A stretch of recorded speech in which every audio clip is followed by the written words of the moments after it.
ओम नमो भगवते वासुदेवाय। ओम नमो भगवते वासुदेवाय। ओम नमो भगवते वासुदेवाय। ओम नमो भगवते वासुदेवाय। ओम नमो भगवते वासुदेवाय।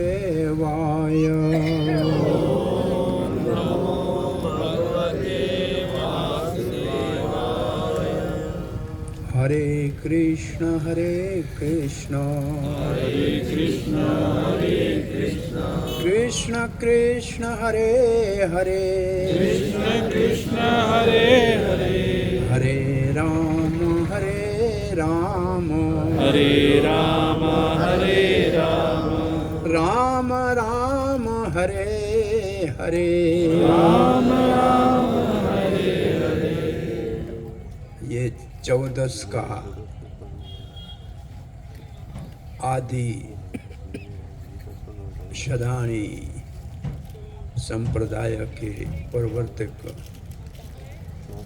साईं सदाराम साहब का प्रकट्य दिवस है और उसके साथ आज उदयलाल का भी जन्मदिन है। आप सबको लाख लाख बधाई है।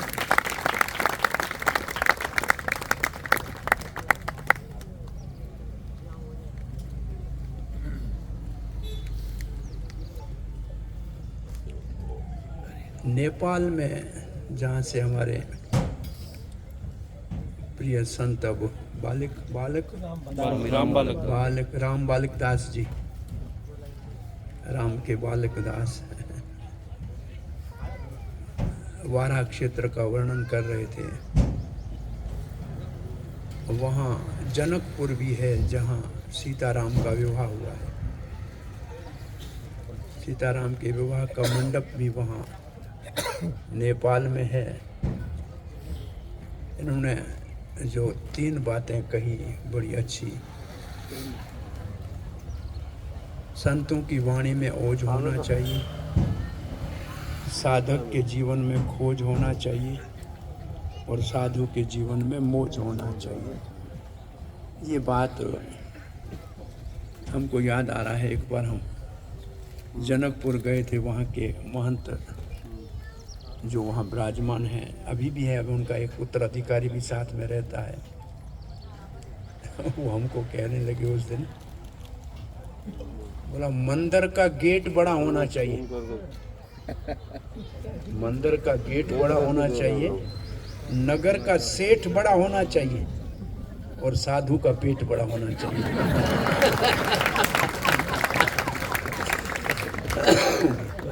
मंदिर का गेट, नगर का सेठ और साधु का पेट बड़ा। ओ बाबा अभी भी वहाँ है, हम गए थे, अभी मिले थे। सुटेबल लगे आपको?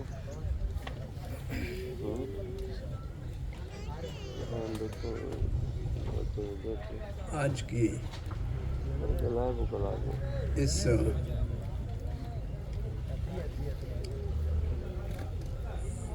चौदस पे भाग्य से आदि आस्थान हयात पितापन के शदानी दरबार के तत्वाधान में, उनके संरक्षण में जो 200 से अधिक प्रेमी साधक निश्चित रूप से धार्मिक हैं, इसलिए यहाँ पधारे हैं। और सनातन धर्म अनादि है। अनादि का मतलब उसका शुरुआत कभी नहीं हुआ है, सदा रहेगा, सदा से है। उनके लिए हनुमान चालीसा, महामृत्युंजय और गायत्री मंत्र का 5 निशानियां हैं सनातन की। आप देखना कितनों में है। धोती, चोटी, लंगोटी, धोती, चोटी, लंगोटी, जनेऊ और पांचवा तिलक। साईं गोविंद राम साहब से के साथ हम महाराज शिवाजी के नाम से जो अब पुराना वीटी स्टेशन हुआ, वहाँ से गाड़ी में चढ़े आ रहे थे पुणे।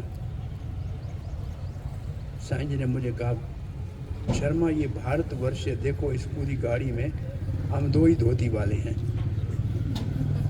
धोती भारतवासियों की अंग्रेज उतार के ले गया। हाँ क्या धोती, अंग्रेज आने से पहले मुगलों के काल में भी हमारे लोग धोती ही पहनते थे।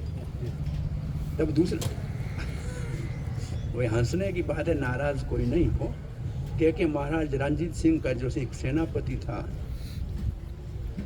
क्या नाम था उसका, जगजीत सिंह नलवा, वो अफगानिस्तान की तरफ जब आक्रमण करके गया तो सरदारों का ये नेम था कि स्त्रियों के ऊपर हाथ नहीं उठाते थे, और स्त्रियां ऐसे वगा पहनते थे, ये चोला और सलवार। तो उन भाइयों ने सलवार पहनी ताकि ये हाथ न लगाए, हमको स्त्री समझ ले। तब से सलवार आ गई, ये स्त्री का वेश है। एक माके जा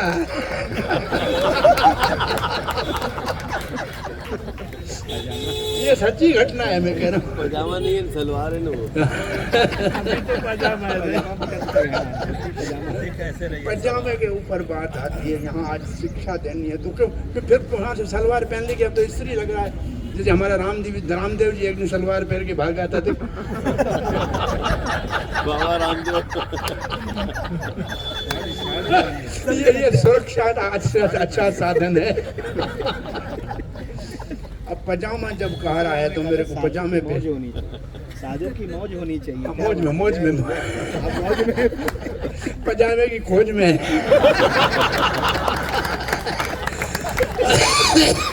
पजामे के ऊपर बात याद आ रही, अच्छा है, देवियों को ध्यान रखना चाहिए।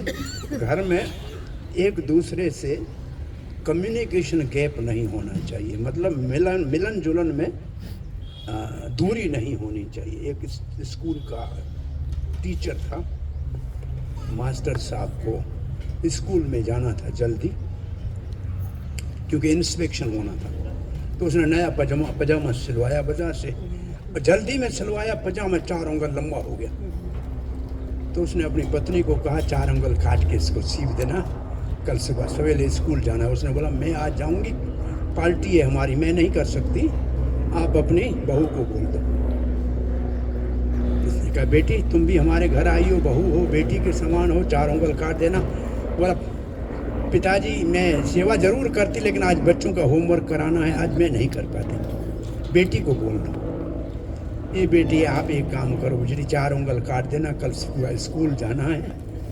बेटी ने कहा पिताजी आज तो मेरा भी स्कूल का बहुत काम है, आज मैं नहीं कर पाऊंगी। तो मास्टर जी ने कहा कोई थोड़ा सा ऊपर खंच लूंगा और क्या करूंगा। अब पत्नी को आया, पति परमेश्वर की आज्ञा को कैसे मैं टालती हूँ, पार्टी में बाद में चली जाती हूँ, 4 उंगल काट के रख के चली गई। अब बहू ने कहा मैं इस घर में आई, बेटी के समान सम्मान हो रहा है, मैं सेवा तो करूं, 4 उंगल और काट दिया, वो भी रख दिया, किसी को बताया नहीं। और बेटी ने कहा पिता के घर कितने दिन रहूंगा, 15, 20 साल, 18 साल, 25 साल पाल के विदा कर देगा, आज तो काटना ही दे, और 4 उंगल काट के रख। और सुबह उसको जल्दी थी, बोला जाके स्कूल में पहनूंगा पंजाबा। स्कूल में पजामा चड्ढा बन गया।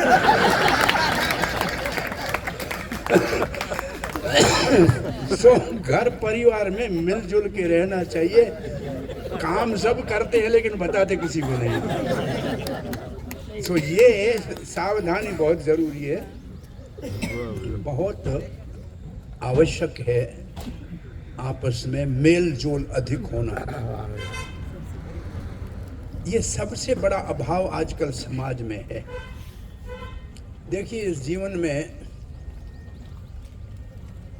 सबसे महत्वपूर्ण हमारे लिए है हमारा जीवित रहना। हम जिंदा हैं, ये सबसे ज़रूरी है। और हम जिंदा इसलिए हैं कि अंदर आत्मा है। इसका अर्थ है सबसे ज़्यादा हमारे को जो पहला काम करना चाहिए वो आत्मा की खोज करनी चाहिए। जो संत कह रहे थे खोज ना, पहले अपनी खोज करनी चाहिए। मैं कौन हूँ? क्या आप बच्चे से भी अगर एक सवाल पूछें, एक प्रश्न पूछें, क्या तुम आँख हो, क्या तुम कान हो, क्या तुम नाक हो, कहेगा नहीं ये मेरा है। तो तुम कौन हो? तुम कौन हो? अथा तो ब्रह्म जिज्ञासा, वेद ने लिखा है मानव जन्म मिला है दुर्लभ है, इसमें ये पता लगा लो कि मैं कौन हूं, कहां जाना है। भाई यहां से तो सबको जाना है, ये तो सब जानते हैं, ऐसा एक भी नहीं है जो यहां सदा के लिए रह सके। राम गयो, रावण गयो, सबका नाम लिखा हुआ है, कोई नहीं रह सकता है यहाँ नित्य। तो फिर जाना कहाँ है ये भी तो पता होना चाहिए ना। अब यहाँ से प्रश्न आपसे पूछा जाए कि 1 घंटे के बाद प्रोग्राम पूरा होगा, आप कहाँ जाओगे? हम पर घर जाएंगे भाई, हमें मालूम है। तो आज 2024 चल रहा है, 2060 आएगा तब हम में से कितने दुनिया में रहेंगे? अपनी उम्र है उसके अंदर 40 साल मिला के देखो, तब पूछो कहाँ जाओगे। पता है कहाँ जाना है, ये पता लगाना जिज्ञासा है, ये खोज है। तो जीवन में सबसे पहले प्रथमता देनी चाहिए। प्रथमता का मतलब फर्स्ट, जीवन में फर्स्ट रखना चाहिए आत्मा की खोज में। फिर मैं आत्मा किसका है? परमात्मा का है।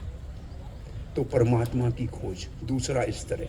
ज्ञानी का स्तर है आत्मा की खोज, योगी का स्तर है परमात्मा की खोज, और भगवान का, भक्त का स्तर है भगवान की खोज। है तीनों एक, ब्रह्मेति परमात्मेति भगवानेति शब्दते। अद्वैत तत्व तो एक ही है, परंतु 3 स्तर है। ज्ञानी के लिए ब्रह्म है, योगी के लिए परमात्मा है, भक्त के लिए भगवान है।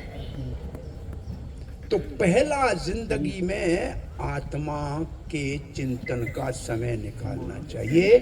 दूसरा, ये शरीर ठीक है तो हम भी खुश, परिवार भी खुश, संसार भी खुश। शरीर ठीक होना चाहिए, स्वास्थ्य का ध्यान रखना चाहिए, हर हाल में शरीर के लिए कुछ समय निकालना चाहिए। बहुत से लोग शरीर के लिए समय नहीं निकालते हैं। पहले जमाने में हमारा दिनचर्या ऐसे होती थी कि कुछ करना नहीं था। सुबह उठ के पानी नलके से निकालते थे या कुएं से निकालते थे, बहुत बड़ी एक्सरसाइज है, अपने आप हो जाती थी। 2 किलोमीटर बाहर जाते थे जंगल के लिए, वहाँ मॉर्निंग वॉक हो जाती थी, कोई पढ़ने की जरूरत नहीं।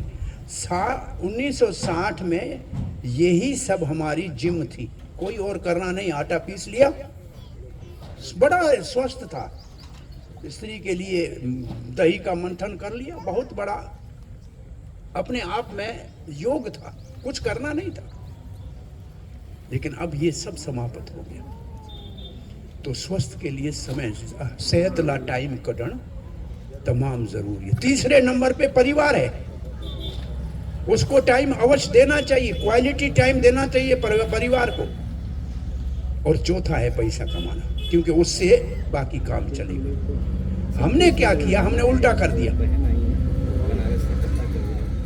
हमने पैसे कमाने के लिए पूरा जोर लगा दिया, सारी शक्ति पैसा कमाने में लगा दी, पैसा बहुत आ गया, परिवार छिन्न भिन्न हो गए, स्वास्थ्य समाप्त हो गया, और शांति का नाम निशान नहीं रहा। ये सच है कि नहीं? एक गलती की है, जिसको पहले करना चाहिए था उसको भूल गए, और जिसको चौथे नंबर पे करना था उसको पहला नंबर दे दिया। और इसलिए शांति गई, सेहत स्वस्थ गया, और परिवार टुकड़े टुकड़े हो गए। अभी तो पति पत्नी 2 ही बचे हैं, वो भी इलेक्ट्रॉन और प्रोटॉन की तरह घूमते रहते हैं। एक इधर नौकरी करता है, एक उधर करता है, वो इधर से आता है, उधर से जाता है। एक घर में शांति से रहने का लिए बड़ा परिवार भी मुश्किल हो गया है। नहीं तो परिवार बड़ा होना भाग्य की बात थी भाई। 4 भाई थे, दशरथ के 4 पुत्र थे, पांडव 5 भाई थे, 2 शास्त्र हमारे पास महाभारत और रामायण है, भाइयों के प्रेम का है, कभी अलग नहीं हुए 4, कभी 5 अलग नहीं हुए, मुट्ठी की तरह साथ रहे। यही तो एक समाज के लिए बड़ा संदेश है इन 2 शास्त्रों का, बहुत बड़ा संदेश है। परिवार को संगठित रखना ही हमारी शक्ति है। जब से हम परिवार छिन्न भिन्न हो गए, ये बहुत पुरानी कथा है। गुरुजी जाने से पहले बाबा प्रभुपाद जी महाराज अपने शिष्यों को बुलाया, क्योंकि विदेशी ज़्यादा थे, उनको शिक्षा देनी थी। ये कहानी तो बचपन में हमारे स्कूल की किताब में होती थी। उन्होंने कहा एक लकड़ी काटने वाला गरीब था, बुढ़ापा जब आया तो अपने 5-7 पुत्र थे, सबको बुलाया,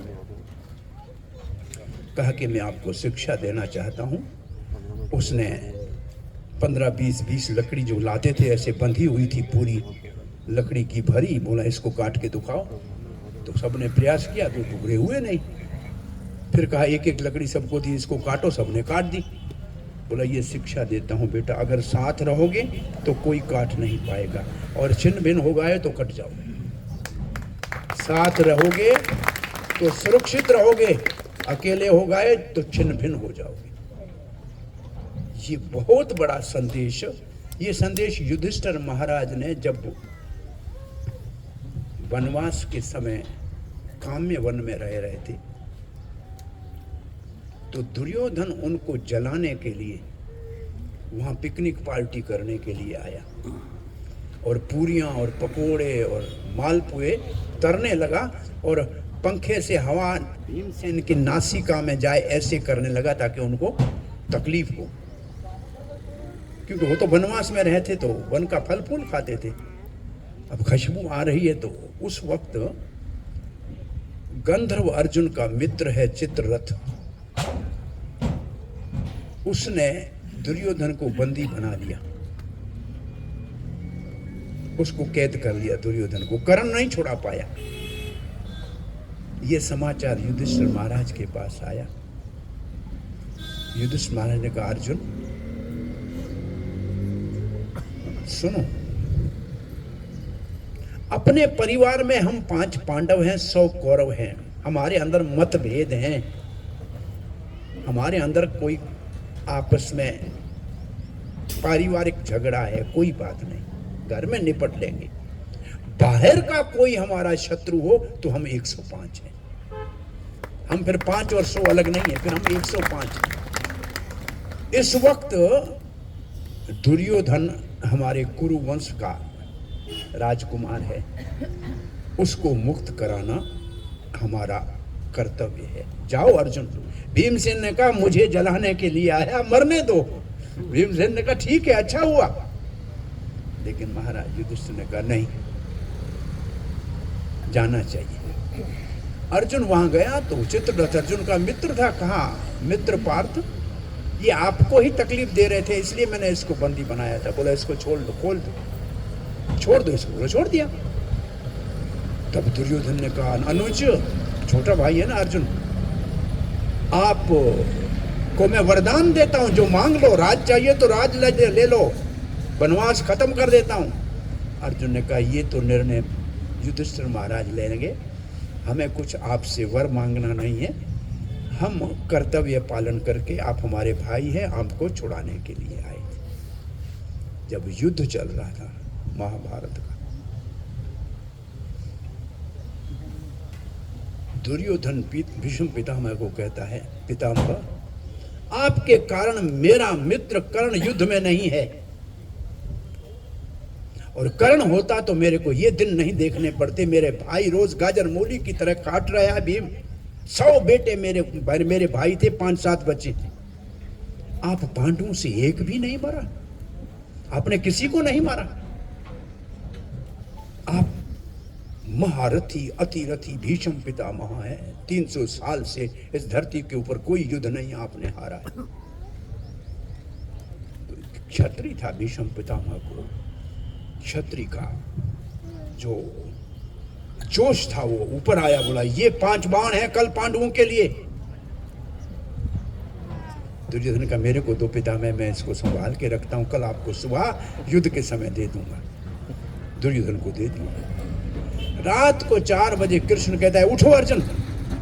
बोला सारा दिन युद्ध करना है पारथ, मैं सोच रहा हूँ, वाकई कभी सोचता हूँ, पहले ये हमारे वीर ये तलवार चलाते थे, सुबह युद्ध होता था, शाम तक लड़ते थे, हम तो आधा घंटा डंडा उठा के चलते थक जाते हैं, वो कैसे युद्ध करते होंगे, समझ में नहीं आता। वीरता की कमाल को देखो, सच की बात है कि सुबह से शाम तक लड़ना है, अपने को बचाना है, सामने वाले को मारना है। और महाराणा प्रताप का 40 किलो का कवच था और 80 किलो का भाला था और 25 किलो की 2 तलवार लेके चलते थे, एक सामने वाले के पास नहीं है तो उसको देते थे, इतना उठा के लड़ते थे। कैसे वीर थे इस भारत के, उनको नमन करना चाहिए, कैसे वीर थे। ये बापा रावल जो मेवाड़ का पूर्वज है, महाराणा प्रताप के दादा का दादा है, वो पठानों को खदेड़ते खदेड़ते ईरान तक गया था और उसी के नाम से रावलपिंडी बनी हुई है, रावल बाबा के नाम से है रावलपिंडी। वो जगह बाबा रावल के नाम से बनी थी, वहां उनकी छावनी थी, वो अपने भतीजों को वहां बिठा के आया था रावलपिंडी में। ये कैसे वीर हुए होंगे। सो बात कर रहे थे, कृष्ण ने कहा उठो अर्जुन। बोला थोड़ा आराम करने दो मित्र, सुबह लड़ाई करनी है। बोला नहीं बहुत जरूरी काम है। क्या काम है? बोला दुर्योधन के पास जाओ। बोला दुर्योधन के पास रात को सुबह अभी 4 साढ़े 4 बजे क्या काम है? बोला एक बहुत जरूरी काम है। तुम्हें याद है तुमने उसने वरदान दिया था, एक वरदान दिया था ना तुमको जब तुमने छुड़ाया था चित्ररथ से? बोला हाँ दिया था, फिर क्या करना है? बोला जाओ उसके पास। बोला क्या वरदान में मांगू? बोला 5 बाण जो भीष्म ने दिए वो मांग के आ जाओ। अर्जुन को क्या पता, किसी को पता नहीं था। और अर्जुन चला गया 5 बजे। वैसे 5 बजे सब उठ जाते थे। दुर्योधन ने कहा आओ भैया। और ये दिन में लड़ते थे, एक दूसरे के जान के दुश्मन थे, और शाम के बाद साथ में बैठ के जलपान कर सकते थे। ऐसा ये धर्म का युद्ध था, शाम को साथ बैठ सकते थे। ये धर्म का युद्ध भी अद्भुत हुआ करता था। दिन में लड़ाई करते थे और रात को साथ बैठते थे। अर्जुन कैसे आए? बोला मैंने आपको वरदान जो मैंने एक आपने दिया था आज मांगने आया। बोला मांग लो, युद्ध खत्म करें, राज दे दें। बोला नहीं, वो तो हम वीरता से अपने बाहुबल से ले लेंगे। फिर क्या चाहिए? बोला वो 5 बाण। अब दुर्योधन तो वचन से बंधा हुआ था, दे दिया। अर्जुन लेके चला गया। कृष्ण निश्चिंत हो गए। सुबह भीष्म पितामह शंख बजे, युद्ध के कहा बेटा दुर्योधन राजकुमार 5 बाण लाओ। बाबा 5 बाण 5 बाण। भाई क्या हुआ 5 बाण? बोला अर्जुन सुबह 5 बजे ले गया। बोला अर्जुन को क्या पता ये सब काम कृष्ण का होगा। अर्जुन को ये पता नहीं। अब तब भीष्म कहता है मैं गंगा पुत्र हूं तो ये आज वचन करता हूं, या तो अर्जुन मरेगा या कृष्ण अपना वचन तोड़ेगा। वचन का ले लिया भीष्म पितामह ने। ऐसा घोर युद्ध किया, अर्जुन की प्रत्यंजा के ऊपर प्रत्यंजा टूट रही है। अर्जुन को पसीना पहले बार कृष्ण ने देखा। कृष्ण ने कहा आज ये बाबा भी छोड़ेगा नहीं, अर्जुन को मार देगा। अर्जुन कृष्ण रथ से कूदे नीचे और कूदे, और रथ का एक पहिया टूटा हुआ था, हाथ में ऐसे उठाया, भगवान का नाम रथांग पानी हो गया। रथ का चरण मतलब रथ का पहिया उठाया, अर्जुन भागते हुए पकड़ा, भगवान की ओतरी धरती के ऊपर गिर गई। धरती कांप रही थी। भगवान अपना वचन तोड़ रहे हैं, भगवान अपना वचन छोड़ रहे हैं। धरती कांप रही थी। भगवान ने पीताम्बर डाला, बोलो शांत करो, मेरा वचन टूटे तो कोई बात नहीं, भक्त के वचन को सत्य करना है। कि अपना वचन तोड़ने में भगवान को चिंता नहीं है, भक्त के वचन की रक्षा करनी है। भीष्म पितामह ने भगवान को हाथ जोड़ के प्रार्थना की कि मैं आपके इस दर्शन करके वीर रस को हस्तर शस्त्र रख दिए कि आज मेरे वचन की लाज रख ली, अपना वचन तोड़ दिया। सो भाइयों के प्रेम की बात, ये दोनों गाथाएं हैं रामायण और महाभारत। और यहाँ संतों ने भी अपने परिवार में 4-5 जो भी भाई, 5 भाई सब साथ में प्रेम से रहते हैं। ये शिक्षा सीखनी चाहिए। फिर भी मैं पहले से बात कह रहा हूँ, पहले भगवान का चिंतन आत्मा के उद्धार के लिए, दूसरा स्वस्थ के लिए समय निकालना, तीसरा परिवार के साथ अच्छा समय बिताना, और चौथा धन कमाना। इसको उल्टा किया तो सब गड़बड़ हो जाएगी। और ये संतों ने सबको 4 महीने में उत्सव मनाकर, महीने में 4 उत्सव मना, सप्ताह में 1 दिन हो गया। तो इसके प्रभाव से ये सब हमारी मर्यादाओं को हम संभाल के रखें, हमारी धरोहर को संभाल के रखें, ये आवश्यक है। जय सदाराम, जय श्री राम।